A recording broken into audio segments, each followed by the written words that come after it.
Hello again. Now, as you can see from last time, I've done a few more shelves, just basic putting tools onto the wall. It's got like half of the stuff off the surface that I needed to get off. But to me now, the most important thing is getting this chair done that I was talking about. Something high enough up so that I can sit and work down comfortably onto the worktop, because I'll be doing engraving and such. I want to be able to see what I'm doing from above, not be sitting in some little seat and having everything above me. Also, it needs to be able to roll backwards and forwards, so on wheels, on casters of some sort. So I think for that we'll go downstairs and make a start using some proper tools. Okay.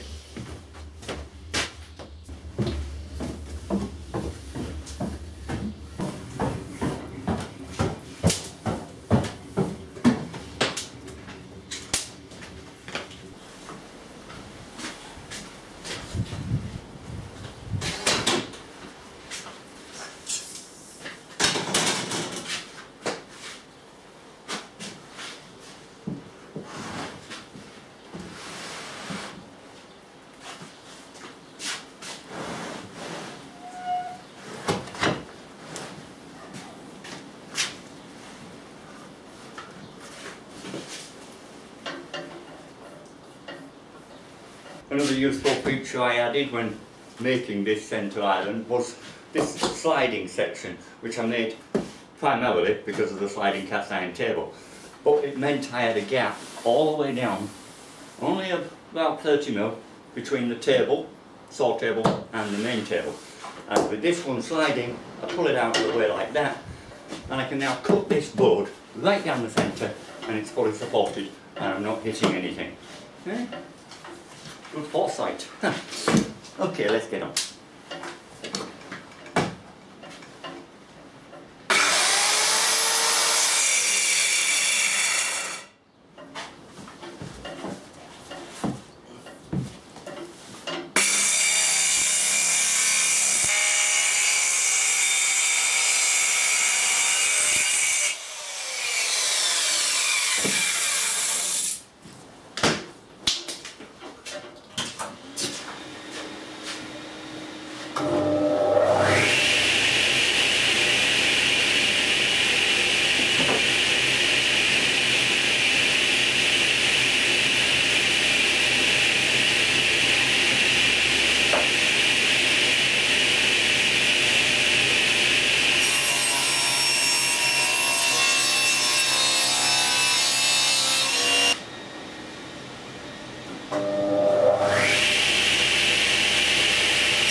Okay, what I want to do now is rebate out two of the boards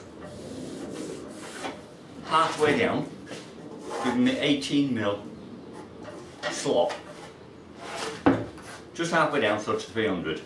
Now to do that, I'll set the rate fence to 291, taking 9 off of one side. I'll flip it over, do the same again on the other side. Then onto that, and then I can just simply chisel it out. So first thing, I'll just mark my 300 points so I don't go too far, though it's not that detrimental. Good. Okay.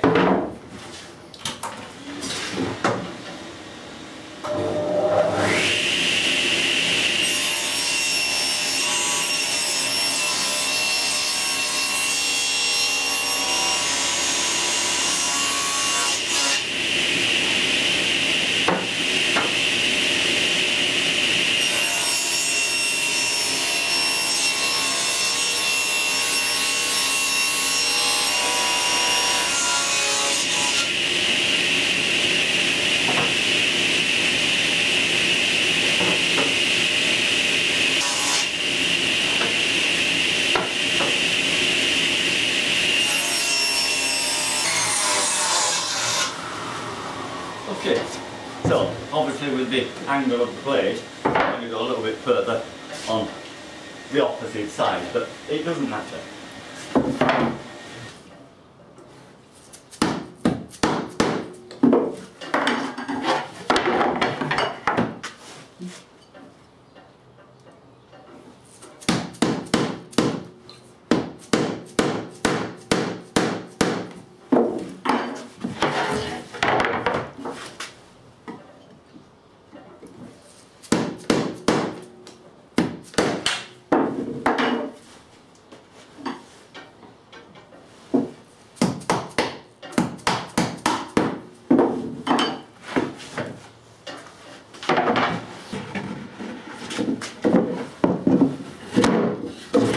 Like so. Like so. And there's the start of the support piece.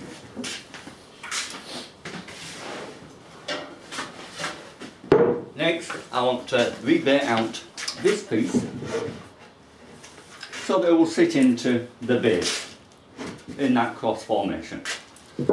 And also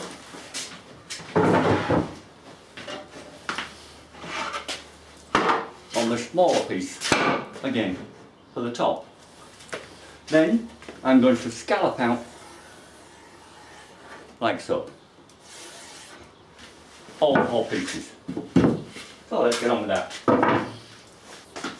Now what I'm going to have to do, because I'm still waiting on a replacement radar arm saw, so I can't do any radar head cutting, I'll use the router station and router my rebates out that way. What I've done is just by using my bench dogs, measured it across from the edge of the router bit there, shows that I needed a run point here at 18mm. So just run that through the saw table, clamp that into place, and that will act as my fence, putting that in the dead centre of the board I need.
That works. Now I'll reset that so that I can now do the 14-inch one. Okay, this one wouldn't reach the full length, so I've just put a screw in the centre there to hold it. Now I'll just do the same again. Now remembering, once you've passed it through, To make sure that is centre, turn it round and pass it through again. And as long as that setting there is centre, then it'll balance everything out.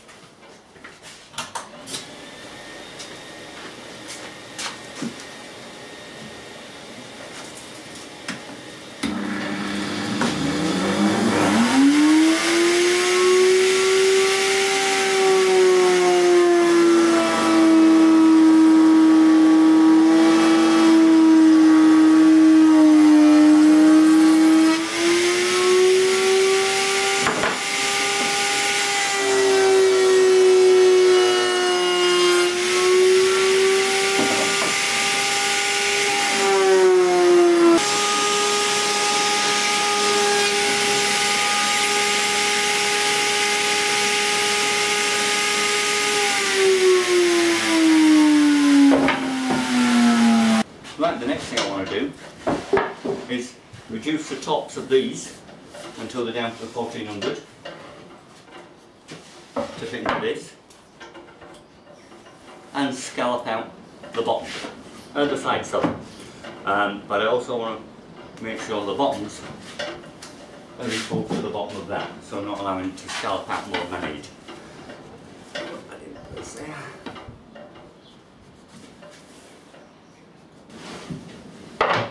Now put arrows on the top showing which way they are, because obviously with these rebates in there it's easy to get them the wrong way around and maybe put a top at the bottom and a bottom at the top, so it just helps soften any confusion.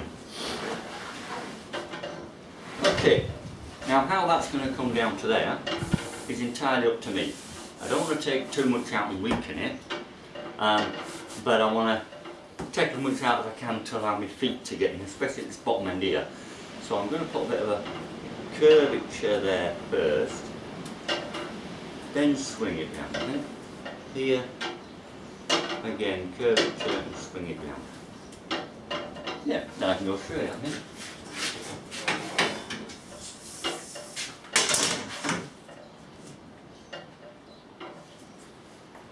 Yeah, like that. Okay, so I'll cut one and I'll use that as a template for the other three. As the bandsaw's not got the mount to take that, I'll use the jigsaw for that job.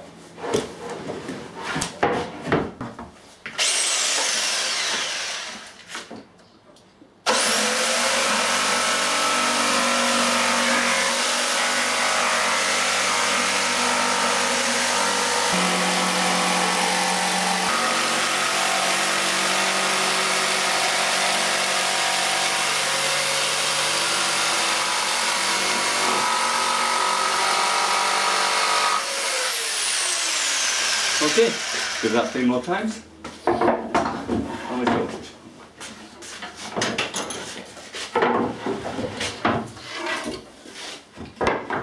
Okay, I've made a jig just clamped to the bandsaw, put a screw through the dead centre, and now as I rotate it I should get the perfect circle. I was near enough for it.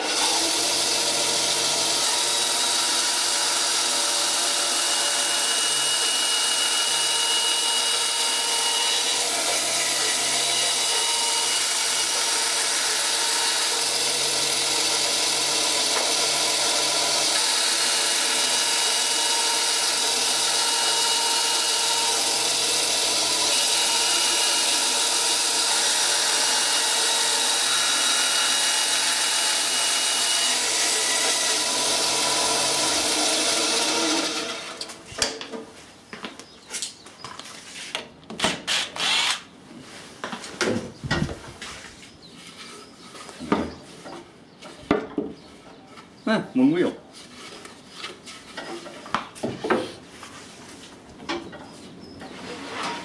And so the jig, all it is, just a clamp underneath, holding it to the bottom, piece of wood that was big enough, and I cut a slot in for the blade to go through. Very simple. Now again to do for the bigger one. In position, screw through the centre.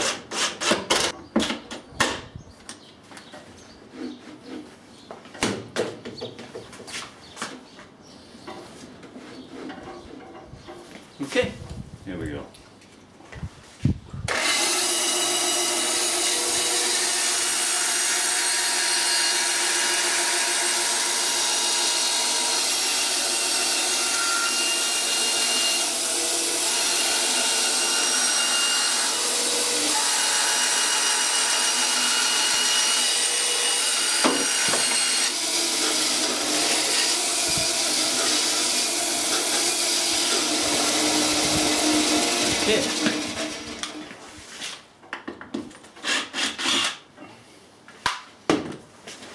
And the second wheel. Now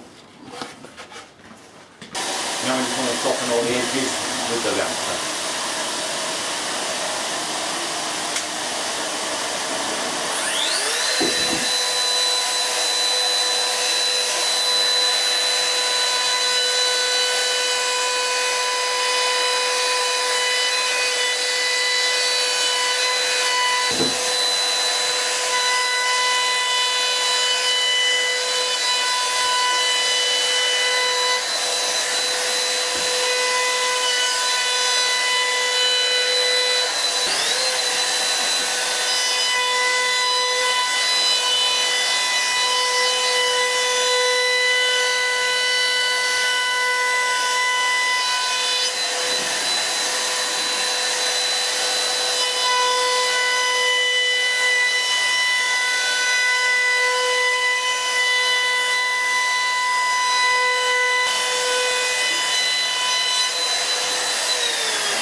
And with the drill and chisel, I've just cut some very rough slots in the top there before I assemble it, just to allow for these laces to go through, hold the top on, hold the padded part of the top on. Okay, now assemble it. All I'm going to do is glue and screws through the top and through the bottom. The leg parts don't need any fastening, top and bottoms will hold them together. And then we'll get the wheels on and that's it. I'm not going to bother doing any finishings to it. It is after all just for the workshop. So let's get on with that.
okay, just 6 wheels is enough. I think more than enough.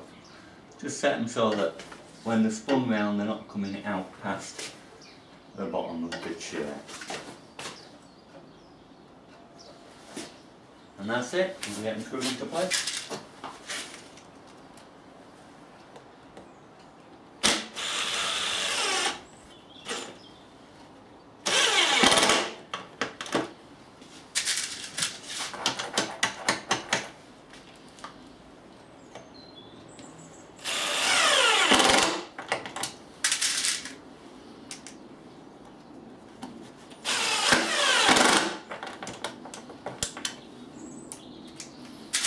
Little torque screws, really powerful.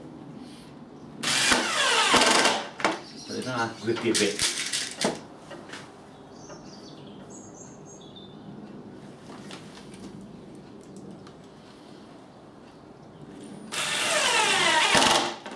Okay, I think you should come back when I've finished. I'm going to be at it for a while. So, there we have it. All finished. Nice and easy to move around. Good and solid. It's basic, it's rough, but it's for a workshop. I'm not going to do anything pretty and or precision or anything. It's functional and it's solid, and that's the whole idea of it. And it was cheap to make. Yeah, I can look down on my work, so I'm comfortable. Could stay here all day. Very good. Okay, right, well that's it for today. Thanks for joining me. See you on the next one. Goodbye.